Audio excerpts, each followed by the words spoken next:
Bonjour, bienvenue à tous.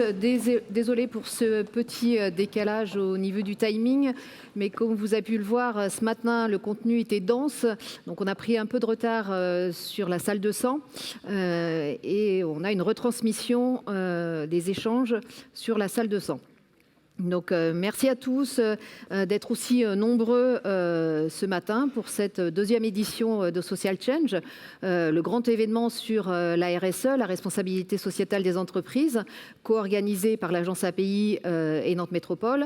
Une deuxième édition avec encore plus de contenu, puisqu'il y a encore plusieurs rendez-vous qui sont prévus cet après-midi. Vous avez des tutoriels, des cas d'école, des conférences.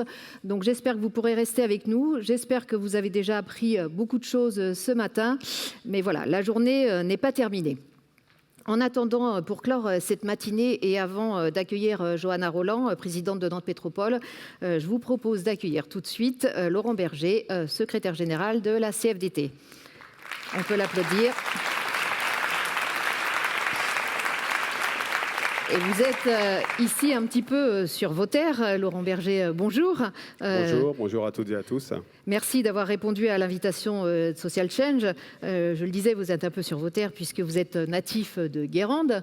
Et c'est en Loire-Atlantique qu'est né votre engagement syndical.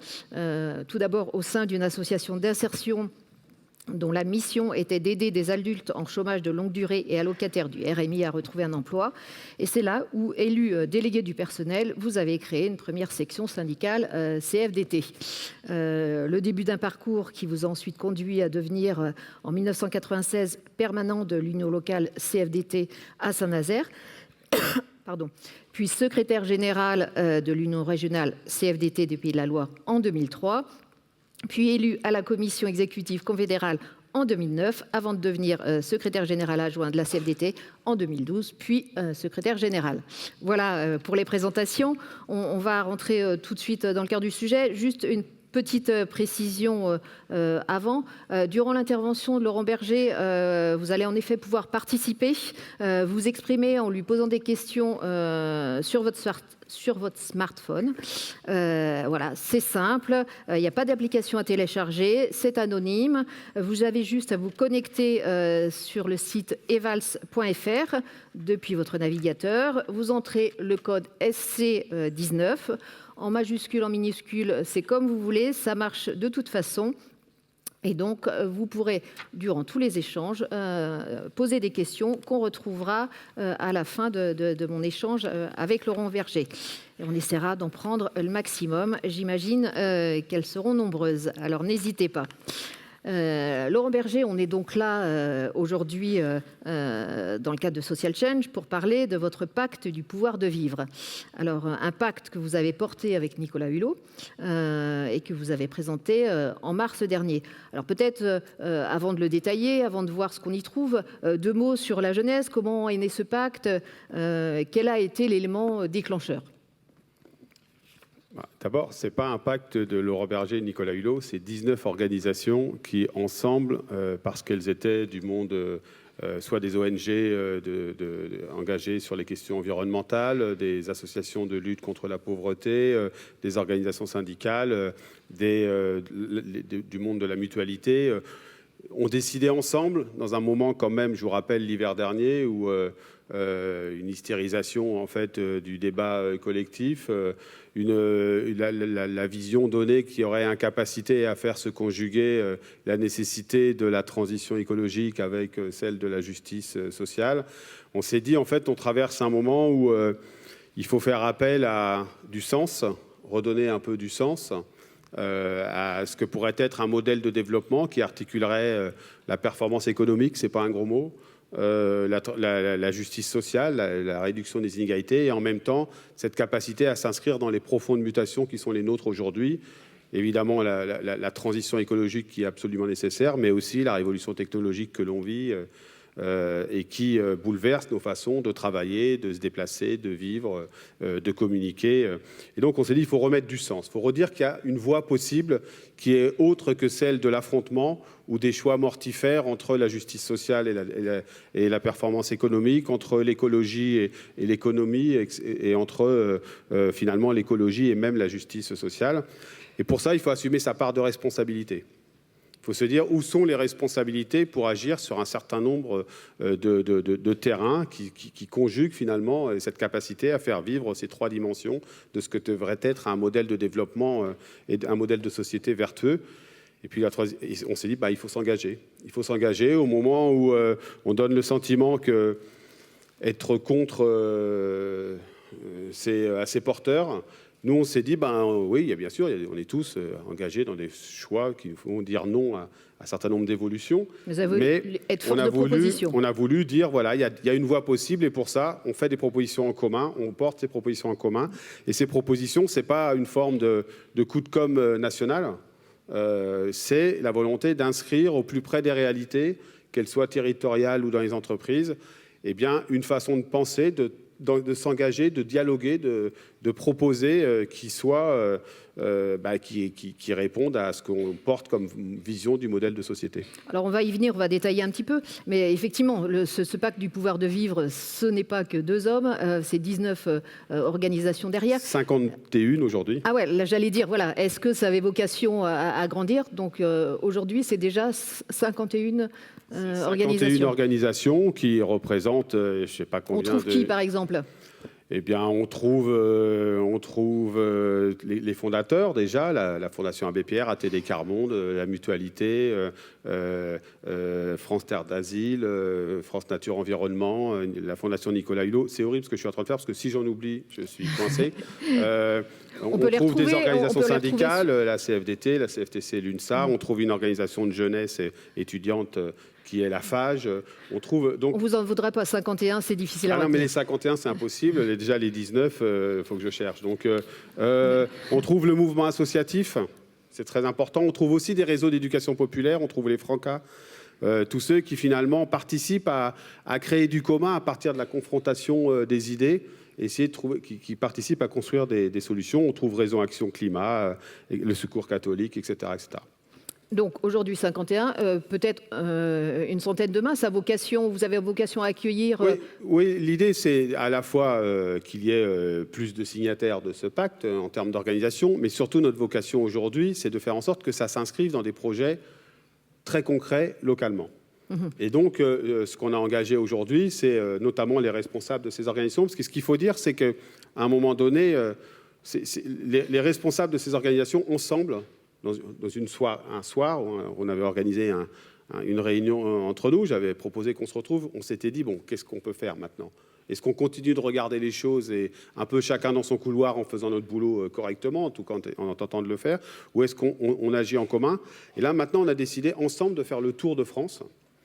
Donc, on a engagé le tour de France du pacte du pouvoir de vivre pour aller dans tout un tas d'endroits et dire, dans votre entreprise, et c'est déjà en cours, dans votre territoire, dans votre réalité, qu'est-ce que dans ces 66 propositions, sur quoi vous pouvez vous engager pour essayer de les mettre en œuvre. Donc ça a une vocation à la fois d'interpellation de la puissance publique, des responsables politiques, pour leur dire donc c'est ça l'idée, guider un peu les politiques publiques? C'est guider les politiques publiques, revendiquer sur les politiques publiques. Donc c'est pour ça qu'on est beaucoup intervenu sur la construction, par exemple, du projet de loi de finances, avec beaucoup de déceptions, c'est vrai, mais c'est aussi se dire il faut s'engager. En fait, les crises que nous traversons, les mutations que nous sommes en train de vivre, elles illustrent aussi une forme de crise de responsabilité, d'une certaine manière, c'est-à-dire des acteurs qui de plus en plus se contentent d'être des commentateurs.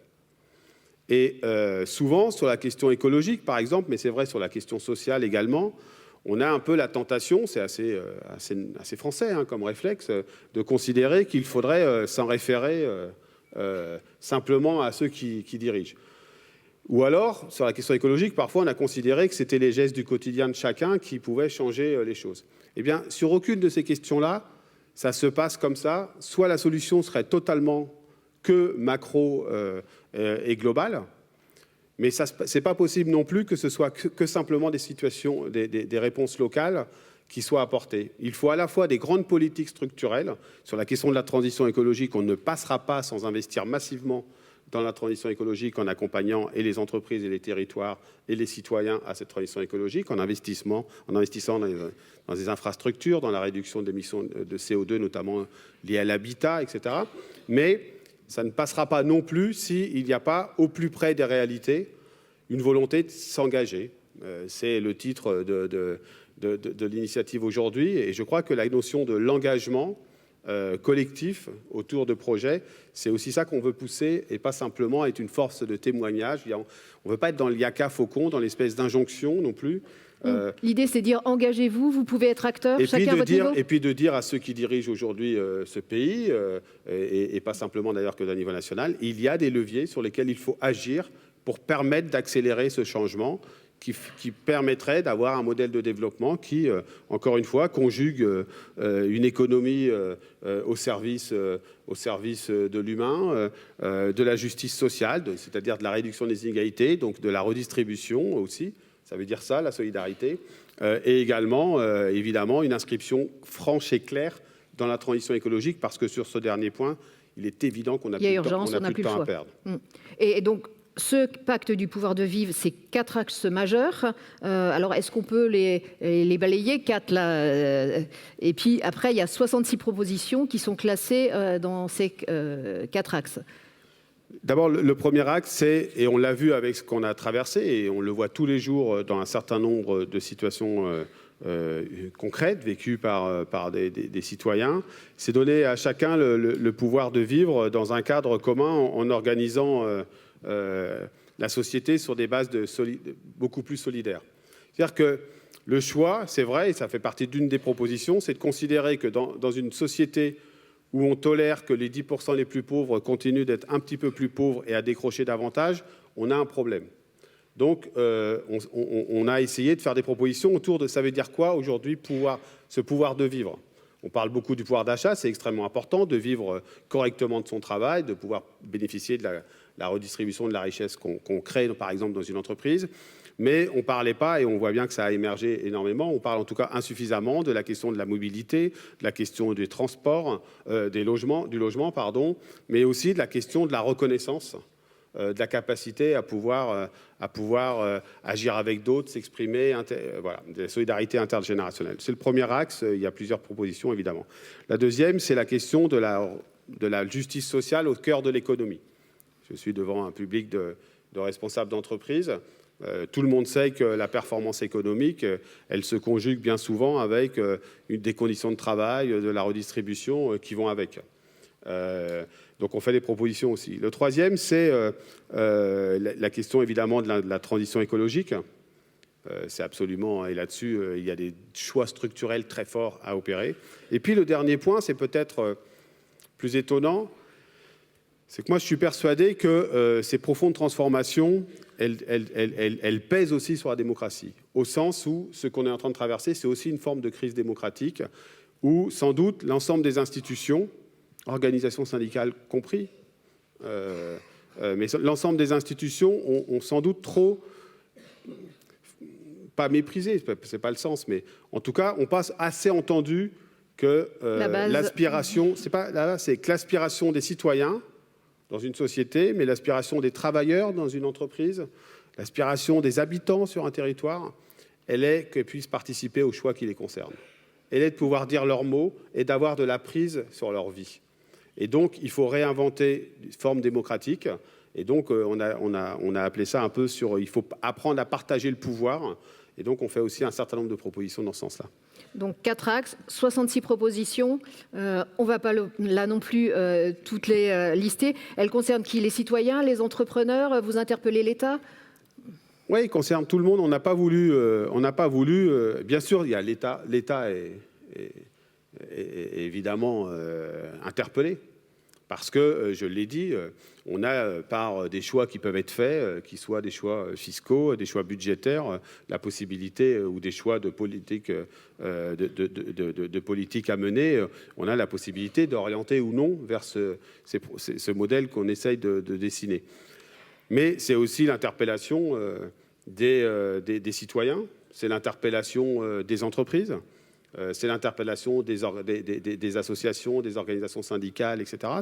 En fait, c'est la question qu'il faut se poser, c'est pas est-ce qu'on a à agir, c'est comment, là où on est, on peut agir. Et évidemment, il y a plusieurs possibilités de le faire. Soit considérer que de là où on est, on sait à peu près tout ce qu'il faut pour les gens dont on a la responsabilité d'une certaine manière, ou l'entreprise, ou alors on peut considérer qu'on peut être plutôt une force d'entraînement, de proposition pour faire avec. Et donc, je crois que dans ces propositions, tout le monde est concerné, et on est en train de le voir dans beaucoup de territoires.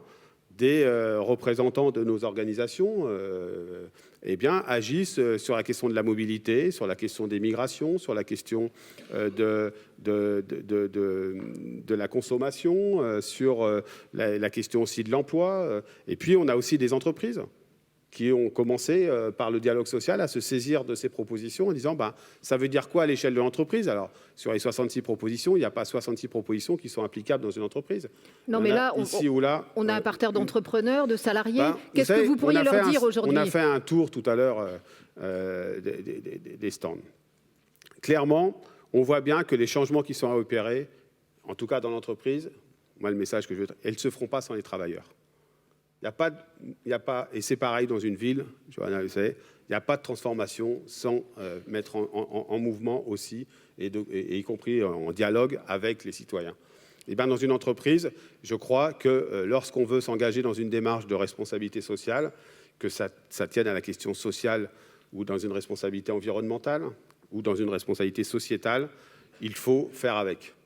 Et je crois que le dialogue social, la discussion avec les salariés, avec leurs représentants, elle est indispensable. Et donc, par exemple, on sait bien que la transition écologique, elle va impacter un certain nombre d'activités. Ce n'est pas très évident d'expliquer dans un certain nombre d'entreprises que le process de production, il est plus totalement vertueux au regard de ce qu'est le risque climatique aujourd'hui. Eh bien, si on n'est pas dans une logique d'accompagnement, d'anticipation de l'impact que pourrait avoir telle ou telle décision économique qui serait prise, on n'a aucune chance que ce soit vécu positivement. Et donc, il faut mettre sur la table les questions qui fâchent, les questions qui sont compliquées, pour essayer de les résoudre par le dialogue social. On fait ces propositions, il y en a une parmi celles-là qui commence à être mise en œuvre dans un certain nombre d'endroits. La CFDT a porté pendant longtemps, et continue de porter, le contrat de transition écologique. C'est-à-dire dans une entreprise, mais encore plus dans un territoire, telle ou telle activité sont amenées à évoluer, avec forcément des impacts parfois sur l'emploi. Eh bien, soit on le fait de façon brutale, et ça, je crois qu'on est au bout de cette logique-là, de décisions appliquées à quelques-uns et que la majorité doit subir, soit on le fait en anticipant, en discutant, en regardant ce que sont les problèmes. On n'est pas dans un monde de bisounours, et puis de regarder comment, en termes de reclassement, de repositionnement, de l'activité, on peut évoluer. On connaît ça très bien dans un site qui n'est pas très loin, qui s'appelle la centrale de Cordemais. La CFDT, l'équipe CFDT, elle porte un projet alternatif de développement de l'activité, parce que tout le monde sait que les centrales à charbon, et ce n'est pas un truc facile à dire aux salariés en question, mais que les centrales à charbon, c'est plutôt quelque chose du passé, et qu'il faut essayer de s'inscrire dans un autre process de production d'énergie. Eh bien, c'est soit on le dit, tant pis, vous êtes du passé, c'était avant ça, et c'est pas possible, socialement pas possible. Soit on repositionne l'activité industrielle, et en même temps, on accompagne les salariés dans leur évolution professionnelle. Donc, ce que vous dites aux entrepreneurs, c'est regardez les choses, regardez devant, soyez transparents, et s'il y a des changements compliqués qui doivent intervenir, soyez dans le dialogue. Oui, mais même dans les situations positives. Mais moi, en fait, ce que je dis, pas qu'aux entrepreneurs, mais ce que je dis dans l'entreprise, c'est sûr, mais ce que je dis dans la société, c'est dialoguons. On est dans une période où on est en phase d'hystérisation, où la question de la confiance dans les différentes institutions est en recul, mais où la question de la confiance même à l'égard de ses interlocuteurs est en recul. Si on veut redonner de la perspective, de remettre les sujets sur la table, essayer de les traiter dans des temps qui sont beaucoup plus contraints que ce qui a été vécu par nos prédécesseurs, dans les transformations économiques ou environnementales qui ont été les leurs dans les décennies précédentes. Aujourd'hui, ça va vite. Ça va beaucoup plus vite, voilà. Et ça va vite. Et il y a un autre élément qu'il faut prendre en compte, c'est que personne ne sait exactement où tout cela va. Celui qui est capable ou celle qui est capable de définir ce que sera l'économie dans 25 ans, la question environnementale dans 25 ans, l'état des inégalités mondiales ou plus locales dans 25 ans, chapeau. Mais je ne crois pas qu'il ou elle existe. Donc ça veut dire qu'on est à la fois dans une accélération et dans une incertitude de comment tout ça va évoluer. Il n'y a pas d'autre voie que de se mettre en situation d'anticiper. Je sors d'un centre AFPA, par exemple, d'anticiper par la formation, d'anticiper sur la question, par exemple, des mutations de l'emploi, mais dans la situation aussi de dialoguer. Et dialoguer, ce n'est pas que certains qui savent et qui expliquent à d'autres qui ne savent pas, c'est d'écouter ce que sont les craintes et les aspirations des citoyens. Et dans une entreprise, ce que sont les craintes et les aspirations des travailleurs. Et alors après, il faut qu'on se mette d'accord sur le schéma de départ. C'est pour ça que ce pacte existe. Est-ce que ce schéma de départ, c'est un modèle de développement équilibré, durable, on aurait dit il y a quelques années, ou est-ce que c'est un modèle inégalitaire? Si c'est un modèle inégalitaire, évidemment, on n'est pas d'accord sur le constat, ça pose problème. Mais si l'enjeu, et évidemment, si vous êtes là, c'est un peu pour cette raison, si l'enjeu, c'est de s'interroger sur ce qu'est la responsabilité des uns et des autres, et notamment de l'entreprise, dans ces changements à opérer, il n'y a pas d'autre voie que le dialogue. Il n'y a pas d'autre voie que le dialogue. Il n'y a pas d'un côté les sachants, et de l'autre les exécutants. Ce n'est pas vrai, nos sociétés ne fonctionnent plus comme ça, et fort heureusement. Fort heureusement. Et donc, du coup, eh bien, il faut se faire confronter des intérêts qui, parfois, peuvent être évidemment un peu contradictoires, mais qui, parce qu'on aura un dialogue sincère, réel, feront émerger des compromis. Je ne vois pas d'autre voie, sauf à celle d'un affrontement, qui peut aussi être une autre voie, ce n'est pas la mienne, mais qui amènera sans doute beaucoup de dégâts. Vous voulez être plutôt dans le consensus, dans le dialogue? Moi, je n'aime pas le mot consensus, je vais être franc, je préfère le mot compromis. Parce que le consensus, c'est que lorsqu'on fait le minimum ensemble. Le compromis, c'est lorsqu'on a accepté qu'on avait parfois des intérêts contradictoires. Je prends l'exemple de l'entreprise. Dans l'entreprise, évidemment qu'il y a un intérêt partagé, que l'entreprise aille bien, produise de la richesse, etc. Mais il y a aussi parfois des intérêts contradictoires. C'est comment cette richesse est redistribuée. C'est comment doit s'exercer la production de biens ou de services, dans quelles conditions, etc.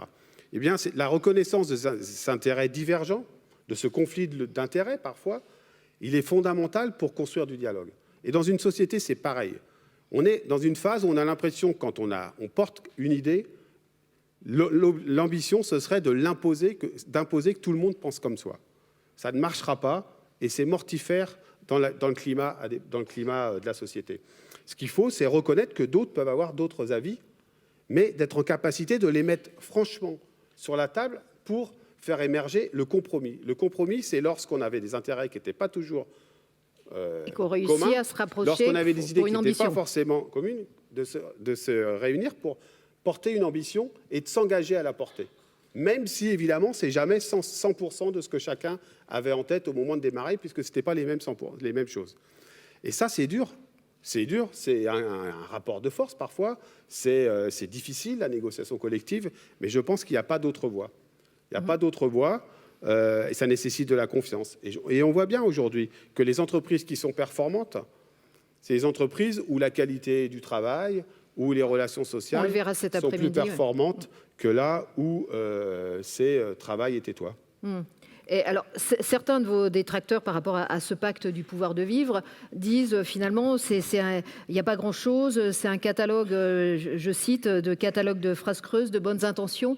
Qu'est-ce que vous avez envie de leur répondre? D'abord, chacun sait que je ne suis pas tellement un adepte de l'affrontement à travers les micros. Je préfère qu'on s'explique en tant que tel. Ce n'est pas la Bible. D'abord, ce n'est pas un texte sacré. C'est work in progress. On est d'ailleurs en train de faire en sorte, enfin, on a presque fini, que sur chacune de ces propositions, on fasse le constat de la situation actuelle et on affine les voies de passage pour y arriver. Vous savez, on l'a construit dans un moment où on se demandait comment tout cela allait finir. Où, en fait... Ça veut dire que vous aviez de l'inquiétude ? Bien sûr, ouais, j'en ai toujours d'ailleurs. Sur une incapacité à poser les vrais enjeux sur la table et à s'inscrire dans un modèle de développement plus soutenable que celui qu'on suit actuellement. Et donc, dans ces moments-là, il faut à la fois avoir du verbe, être capable de porter des propositions, c'est ce qu'on a essayé de faire, puis les mettre en acte. Et on est en train de le faire aujourd'hui. Donc, ces propositions, elles sont contestables. Il y a aussi des manques. Hein. Il y a des manques sur la question numérique, il y a des manques sur d'autres sujets. C'est pas, voilà, c'est pas un projet clé en main, mais il a le mérite d'exister à un moment donné où on donnait le sentiment qu'il aurait fallu choisir entre la transition écologique et la justice sociale, où on avait le sentiment qu'il fallait surtout trouver des coupables désignés. Donc ce n'était pas l'entreprise, effectivement, on l'a dit l'hiver dernier, mais il faut se méfier parce que quand on recherche en permanence des coupables ou des boucs émissaires, ça finit toujours par tomber sur les uns ou les autres. Et nous, on a essayé de dire, attendez, est-ce qu'on peut se calmer et se dire, voilà, il y a des choses à faire. Mais il faut que pour cela, nos interlocuteurs politiques, gouvernementaux, nous entendent. Et ça a été très très long, ne serait-ce que pour être reçu et pour pouvoir commencer à discuter. Ça commence à être le cas, mais il ne faut pas qu'on se raconte d'histoire. Face aux mutations qui sont en cours, il faudra que ce soit radical en termes de changement sur un certain nombre de points, et notamment sur la question écologique. Il faudra qu'on soit capable d'aller vite, parce qu'autrement, on agira trop tard. Donc vous avez voulu vous placer dans une démarche constructive. Ça fait 6 mois que vous avez présenté ce pacte. On en est où aujourd'hui? Comment vous le déclinez? Comment ça se diffuse dans les territoires? Parce que c'est ça l'idée aussi. Il ne faut pas que ça reste un beau document qui ne trouve pas d'application ou qui ne fait pas bouger les lignes. Non, ça commence. D'un niveau national, on a du mal à se faire entendre, je le disais. On a essayé d'infléchir le projet de loi de finances, notamment à travers certaines des propositions contenues dans ce pacte. On n'a pas forcément réussi, donc on continue. On va aussi, nos équipes d'ailleurs vont interpeller les candidats au municipal à travers ce pacte en disant ça donnerait quoi dans une application dans une ville ou dans une métropole. Et puis surtout, et c'est le plus important, alors ça se fait à bas bruit, mais dans des entreprises, il y a du dialogue qui s'est opéré. Moi, j'étais dans quelques entreprises récemment où la direction et les organisations syndicales, la CFDT, mais pas que, ont commencé à discuter. Alors moi, je ne demande pas que ce soit la base de toute discussion, mais à discuter sur l'évolution du travail. Alors, il n'a pas fallu attendre le pacte, ça fait longtemps qu'on le fait, mais à regarder dans ces propositions sur quoi on pouvait agir un peu plus concrètement. Par exemple, sur la restauration d'entreprise. Là où ça existe, évidemment, dans les entreprises de taille moyenne et plus grande, est-ce qu'il n'y a pas des choses à faire évoluer sur la question aussi du dialogue, du dialogue social, et puis dans les territoires. Du partage de la valeur. Du partage de la valeur, bien sûr. Et c'est absolument indispensable. Et d'ailleurs, je le dis ici parce que, les abus qu'il y a parfois dans le partage dans les rémunérations des dirigeants, ils font de mal d'abord aux entreprises. C'est d'abord les responsables d'entreprises, et notamment de petites et moyennes entreprises, qui trinquent sur l'image qui est renvoyée d'eux, alors que ce n'est pas le cas, parce que quelques-uns ont des rémunérations abusives. Quelques-uns. Et donc, voilà, il faut rediscuter du partage de la valeur, de la façon dont on parle de la répartition de la richesse produite. Et puis, dans les territoires, il y a tout un tas de projets qui sont menés, notamment sur la mobilité. Et ici, en Loire-Atlantique, il y a des choses autour de l'accès au travail, qui, à partir de certains axes, qui est compliqué, avec des salariés qui nous disent on est obligé de partir très, très tôt de chez nous pour être à l'heure au travail. Eh bien, ça veut dire qu'il faut qu'on discute de ça, il faut qu'on essaie de trouver des solutions avec les entreprises, mais aussi avec la puissance publique. Voilà, donc tout un tas d'endroits, je ne pourrais pas les recenser toutes, mais dans beaucoup, beaucoup de territoires, les militants de ces organisations commencent à agir ensemble. Donc on veut à la fois être une forme de lobbying, en tout cas d'impulser un mouvement et d'avoir des grands choix nationaux, mais on veut aussi que localement, on puisse agir à partir de ces propositions. Et il y a 1000 manières de le faire, et au-delà de ces 66 propositions, la question qui est posée, c'est vraiment, est-ce qu'on veut conserver un modèle social qui soit protecteur et plus protecteur que ce qu'il est aujourd'hui, parce qu'il y a beaucoup de travailleurs et de citoyens qui passent au travers des mailles du filet. Est-ce qu'on veut s'inscrire délibérément dans une transition écologique avec des actes très très forts qu'il faut poser et qu'il faut assumer, qui ne sont pas faciles à assumer? en termes de mobilité, mais en termes de production, en termes de consommation parfois. Donc comment agir et puis pas négliger la question économique. Parce que moi, j'ai jamais rencontré un salarié qui souhaitait que son entreprise périclite. On a tous intérêt. Et donc, on a intérêt à ce qu'on fasse vivre ces trois dimensions. Et on se disait tout à l'heure avec André Sobjac que lorsque j'étais responsable de l'Union régionale CFDT ici, on se réunissait avec le CJD, Audencia, un certain nombre de chercheurs, pour travailler sur les questions de discrimination, d'égalité entre les femmes et les hommes, de handicap, et de comment l'entreprise, à travers le dialogue, pouvait agir sur ces questions-là. On était à 7h30, une dizaine ou une quinzaine dans les locaux des uns et des autres pendant des mois et des mois. Et là, aujourd'hui, il y a beaucoup de gens dans cette salle, et notamment beaucoup de chefs d'entreprise qui sont prêts à s'interroger sur leur responsabilité sociale et environnementale. Donc ça veut dire qu'on est passé un peu des mots aux actes. Et puis, les actes, ils sont multiples. Ils peuvent se décliner sous de multiples formes. Mais encore une fois, ce qui me paraît déterminant, c'est que faisons de cela des choix partagés par le dialogue, par la confrontation des idées, et pas non plus des nouvelles formes de décisions descendantes qui seraient prises en disant il faut qu'on s'inscrive dans un nouveau modèle, très bien, mais du coup je sais comment faire. Pas des incantations. Oui, pas des incantations ni des décisions unilatérales. Je crois que si on veut revivifier la démocratie, et je crains que ce soit extrêmement urgent, il faut que les décisions soient de plus en plus partagées. Vous évoquiez le local, vous êtes aujourd'hui à Nantes, je le disais, un territoire que vous connaissez bien. Il y a une tradition ancienne en matière de RSE. Ça vous étonne qu'ici, il y ait ce terreau qui soit un peu plus favorable? Quel regard? Ouais, je connais bien Nantes, mais je suis de Saint-Nazaire, mais c'est pas grave. Mais, très bien aussi. Mais si je l'avais pas dit, j'avais des problèmes ce soir parce que je vais à Saint-Nazaire ce soir. Non, très clairement, d'abord, rien n'est jamais parfait nulle part. Mais ici, c'est vrai, on est dans des formes de relations qui sont plus apaisées que dans d'autres endroits. Et on est aussi dans des situations économiques qui sont moins dégradées que dans d'autres endroits, qui sont même bien meilleures que dans d'autres endroits. Donc, donner des leçons quand on va mieux à ceux qui sont un peu plus malades, c'est un peu compliqué. Mais ce qui est sûr, c'est qu'il y a une tradition ici de discussion, de relations. C'est peut-être pas étonnant qu'on ait été, c'est parmi les premiers territoires où la CFDT a été première organisation syndicale. Mais il y a une tradition ici de confrontation normale des points de vue. Et une capacité à agir ensemble beaucoup plus forte. Quand je disais, il y a 15 ans, je pensais que c'était moins vieux que ça, mais quand, il y a 15 ans, on se réunissait avec le CJD, avec la CFDT, et qu'on faisait des initiatives communes, ce n'était pas vécu à ce moment-là de façon si évidente. Maintenant, je pense qu'on est rentré dans une logique où se confronter des points de vue et regarder comment on peut avancer ensemble et partager un horizon commun, c'est quand même plus facile dans certains territoires. Et c'est vrai qu'ici, pour de multiples raisons, y compris qui tiennent à la puissance publique, je dois le dire, des façons de concevoir les choses, on n'oppose pas l'économie et le social. Et je crois qu'on n'oppose pas l'écologie et le social, ou l'écologie et l'économie. Mais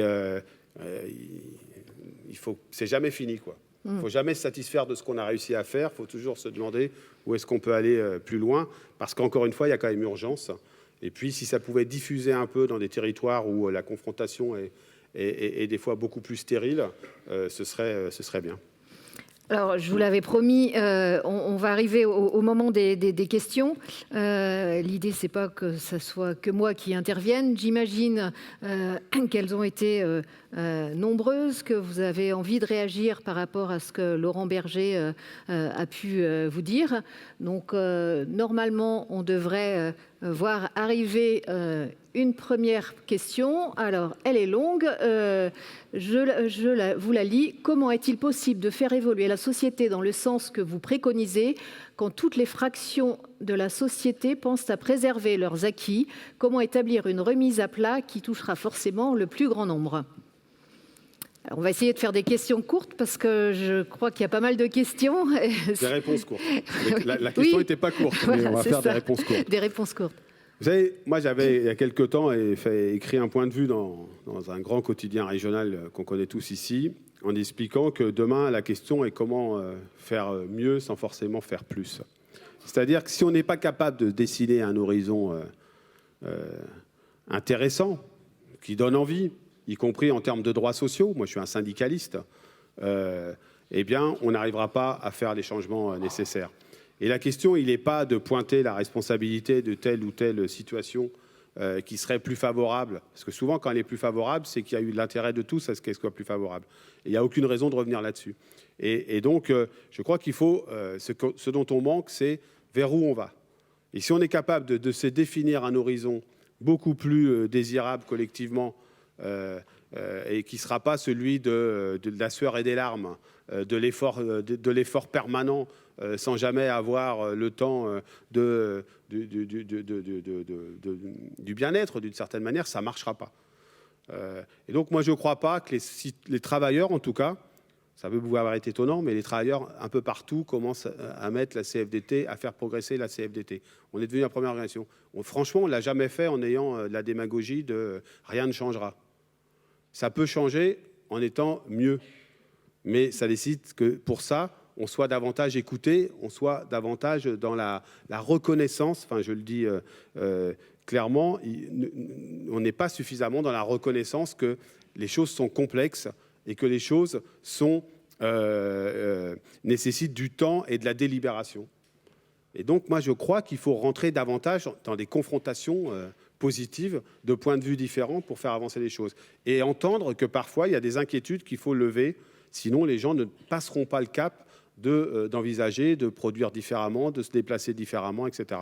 Et ce qu'on a réussi parfois dans la vie quotidienne, il faut aussi qu'on arrive à le faire dans l'entreprise et de s'apercevoir que finalement, eh bien, ce sera plus positif si jamais on arrive à améliorer les conditions de travail, si jamais on arrive à ce que la répartition de la richesse créée soit juste. Et donc, il faut arrêter de croire qu'il faut détruire quelque chose pour construire autre chose. Il faut muter, c'est pas pareil. Oui, parce que vous dites il faut dialoguer, il faut. Alors je vais peut-être pas reprendre mes questions parce qu'on en a d'autres. Conseil citoyen, budget participatif, co-construction citoyen. Pourquoi cela freine? Qu'est-ce qui bloque? Quels sont selon vous les leviers à proposer pour permettre d'accélérer?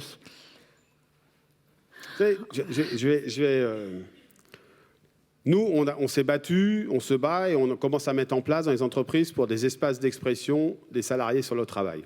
Et en 2010, au congrès de la CFDT, on avait un affrontement entre nous parce que certains préconisaient, ce qui n'était pas mon cas, que ces espaces d'expression pour les salariés, il fallait que les organisations syndicales soient présentes. Moi, je disais non, il ne faut pas forcément, nécessairement, sauf des salariés lambda adhérents. Tout simplement parce qu'il faut que la parole soit libre et l'espace d'expression soit libre et pas contraint. Que tout le monde se l'approprie. Et moi, je pense que les conseils citoyens, si c'est des conseils citoyens où il y a en permanence des formes de contrôle de la part des uns et des autres, ça ne marche pas.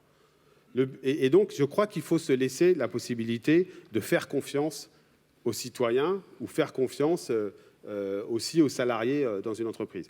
Et si on prend l'exemple dans ce pacte, on parle de budget citoyen. Moi, je crois beaucoup au droit à l'expérimentation. Je ne crois pas que, contrairement à ce que pensent certains, il faudrait définir la bonne action à mener d'un niveau national et que tout le monde mène la même action d'un niveau local. Ça ne marchera pas. Si on veut se laisser de la créativité et de l'expérimentation, il faut aussi laisser de la liberté de délibération. Ça ne veut pas dire qu'à un moment donné, il n'y a pas des choix politiques. Mais notre démocratie, elle ne sera capable de se réinventer que si on sait articuler finalement 3 dimensions. On en connaissait 2 très bien, qui étaient la démocratie représentative, on était élus, le suffrage universel, on a une légitimité pour exercer une responsabilité pendant une durée donnée. On avait la démocratie sociale qu'on a toujours du mal à reconnaître dans notre pays, c'est-à-dire le rôle de ce qu'on appelle maladroitement les corps intermédiaires, ce que je prénomme ce que j'appelle les acteurs sociaux, et donc leur capacité à porter des intérêts collectifs, à hiérarchiser leurs revendications, et donc c'est les acteurs syndicaux, associatifs, etc. Mais on ne pourra plus faire l'impasse sur une chose, c'est le besoin d'expression des salariés et de participer aux choix qui les concernent. Vous savez, nous, on a fait une enquête sur le travail il y a 2 ans qui s'appelait « Parlons travail », 210 000 répondants. L'aspiration qui revenait la plus fortement, c'était « je veux peser, avoir mon mot à dire sur les choix stratégiques de l'entreprise et avoir mon mot à dire sur la façon dont je vis et j'exerce mon travail ». Eh bien, dans la société, c'est la même chose. Je veux avoir mon mot à dire. La seule difficulté, c'est comment on passe de l'intérêt individuel, de la vision particulière, à la question d'une construction collective. Et on est en train de vivre aujourd'hui une convention citoyenne sur le climat. Je suis allé voir comment ça se passait concrètement. Des gens qui arrivent d'horizons très différents, pas d'accord entre eux. Eh bien, si on commence par se dire, c'est quoi la réalité ? À objectiver ce qu'est la réalité, à sortir d'un certain nombre de représentations. Et en même temps, à dire, qu'est-ce qu'on veut atteindre, quel objectif on veut atteindre, eh bien, les gens commencent à se mettre en route. Et moi, je crois qu'il faut des budgets citoyens, il faut des assemblées citoyennes, mais qui ne soient pas l'ajout ou l'addition d'intérêts particuliers, mais qui se donnent, et à qui on donne comme objectif de définir un intérêt commun, un intérêt général. C'est très difficile, mais si on ne réinvente pas cette troisième dimension de la démocratie, je pense qu'on passera à côté des changements. On va une autre. Qui peut être signataire du pacte du pouvoir de vivre? Comment suivez-vous l'engagement des signataires? L'engagement des signataires, on va être franc, il est à géométrie variable selon le cœur de métier, entre guillemets, de l'association ou de l'organisation qui s'engage. Mais on a un groupe, on se voit souvent, on travaille ensemble, on fait des propositions. On n'a pas décidé d'être très présent médiatiquement tout le temps parce que on pense qu'il vaut mieux être des fois dans l'action que dans la communication. Mais si vous me dites il y a tel signataire, je sais, il a eu tel comportement, etc. Moi, je ne suis pas gardien de la morale. Hein, donc, mais ce qui est sûr, c'est qu'on demande aux signataires de partager une vision. Ça ne veut pas dire d'être d'accord avec les 66 propositions. Si je devais être franc, il y a quelques-unes qui, je trouve, sont plus ou moins en phase avec ce que moi, individuellement, je ne parle pas de mon organisation, je peux porter. Mais c'est le jeu du collectif. L'intérêt, c'est la confrontation de points de vue. Voilà. Et donc, toutes les organisations qui le souhaitent, mais pas simplement nationales, peuvent signer ce pacte. Et après, les citoyens, c'est plutôt un engagement dans les actions qui sont menées, concrètes. On n'a pas souhaité en faire une pétition, etc. Parce que, d'abord, c'était au moment où on l'a montée, c'était le moment où il y avait une pétition sur le climat qui marchait bien. Donc, on n'a pas voulu couper non plus l'herbe sous le pied. Et donc, c'est plutôt en participant, en se rapprochant des organisations. Vous savez, moi, l'hiver dernier, j'ai beaucoup dit qu'il fallait passer de la colère à l'engagement. La question fondamentale, c'est l'engagement. Et l'engagement, ça se fait sur des actions très concrètes. Une dernière question avec une réponse courte. En tant que président de la Conférence européenne des syndicats, quel levier d'action voyez-vous au niveau européen pour faire avancer les idées du pacte? Quelles attentes par rapport à la nouvelle Commission? Si on y va sur l'Europe, on peut rester des heures. Non, alors on va faire une réponse courte. Voilà. Donc c'est pour dire que c'est la responsabilité de madame, c'est pas la mienne si c'est court. Au niveau européen, on essaie de bâtir, la Confédération européenne de syndicats essaye de bâtir ce type d'alliance pour que la société civile se fasse entendre beaucoup plus fortement au niveau européen et se rapproche aussi des citoyens européens pour donner aussi un peu d'espoir dans l'Europe. Ce que j'attends de la Commission européenne, c'est très clairement qu'elle fasse, Madame von der Leyen a annoncé 1 000 milliards d'investissements sur la transition écologique notamment et la transition numérique. Je ne suis pas sûr que ce soit suffisant, mais déjà j'ai envie de dire go, allons-y. Mais ça ne se fera que si de la même manière on est capable de faire vivre le pilier européen des droits sociaux, qui implique un salaire minimum, une assurance chômage européenne, un rapprochement des politiques fiscales entre les différents pays. Donc je crois que c'est la dernière chance au niveau européen. Il aurait mieux fallu le faire il y a 10 ans, quand dans un certain nombre de pays, il y avait moins de régimes populistes. Bon, ça se fait maintenant. Il faut... soit on va vers une Europe qui s'inscrit délibérément dans un modèle de développement qui conjugue l'économie de marché, mais une économie sociale de marché avec de l'environnement et avec un modèle social, avec un modèle de protection sociale, soit on passe à côté et on n'a pas grande chance de pouvoir peser face à ce qui est en train de se mener dans la guerre commerciale entre la Chine et les États-Unis. On n'a pas beaucoup de chance d'avoir un continent qui finalement, encore beaucoup des camarades que je côtoie à l'international nous envient. Donc là, il va falloir passer très clairement des mots aux actes. Il y a des engagements qui sont pris. Déjà, tenons-les et allons sans doute encore un peu plus loin. En tout cas, c'est ce pourquoi essaye de peser la Confédération européenne des syndicats. Merci. Désolée, je suis sûre qu'il y avait encore des tas de questions, mais le temps passe. Merci Laurence Berger, je crois qu'on peut l'applaudir.